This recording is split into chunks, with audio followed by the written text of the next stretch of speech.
Hello guys, മഴ തോരും മുമ്പേ പുത്തൻ പ്രൊമോ വിശേഷങ്ങളിലേക്ക് എല്ലാ കുട്ടികാർക്കും സ്വാഗതം.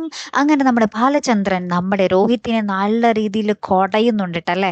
ആ പെൺകുട്ടീനെ അവിടെ നിന്ന് ഇറക്കി വിടുന്നുണ്ട് നമ്മുടെ പുതിയ പ്രൊമോയില്. അതിനുശേഷം നമ്മുടെ രോഹിത്ത് ആ മുറിയിലെ സകലമാന സാധനങ്ങളും തട്ടിമറിച്ചിട്ട് ബുക്കൊക്കെ വലിച്ചു കീറി ഷെൽഫിലുള്ള സാധനങ്ങളൊക്കെ തട്ടിമറിച്ചിട്ട് പ്രതികാരം ചെയ്യുന്നുണ്ട്.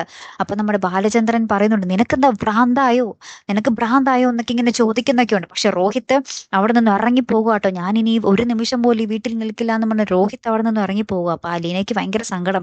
താൻ കാരണമാണോ ഈ ഒരു കുടുംബം പിരിയേണ്ട ആ ഒരു അവസ്ഥ വന്നത്?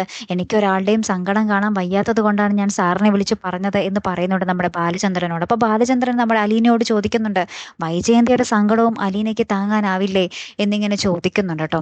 അതിനുശേഷം നമ്മുടെ രോഹിത്ത് പോയിട്ട് നമ്മുടെ ഹരിയുമായിട്ട് കൂട്ടുകൂടി എന്തൊക്കെയോ അലീനയെ തകർക്കാൻ വേണ്ടി പ്ലാൻ ചെയ്യുന്ന ഒരു നിമിഷങ്ങളാണ് കൂട്ടുകാരെ നമുക്ക് കാണുവാൻ സാധിക്കുന്നത്. അപ്പൊ എന്തൊക്കെയോ രണ്ടുപേരും കൂടെ പറഞ്ഞ് അലീനയ്ക്കിട്ടൊരു പണി വെക്കുന്നുണ്ട്. ഇനി അവിടെ ആരായിരിക്കും രക്ഷകനായിട്ട് വരാൻ പോകുന്നത്? നമ്മുടെ സ്വന്തം മനു അല്ലെ. അങ്ങനെയാണല്ലോ കഥ വരുന്നത് അല്ലെ. കാത്തിരുന്ന് തന്നെ കാണാട്ടോ. അപ്പൊ അടുത്തൊരു വീഡിയോയുമായി വരുന്നത് വരയ്ക്കും ഗുഡ് ബൈ.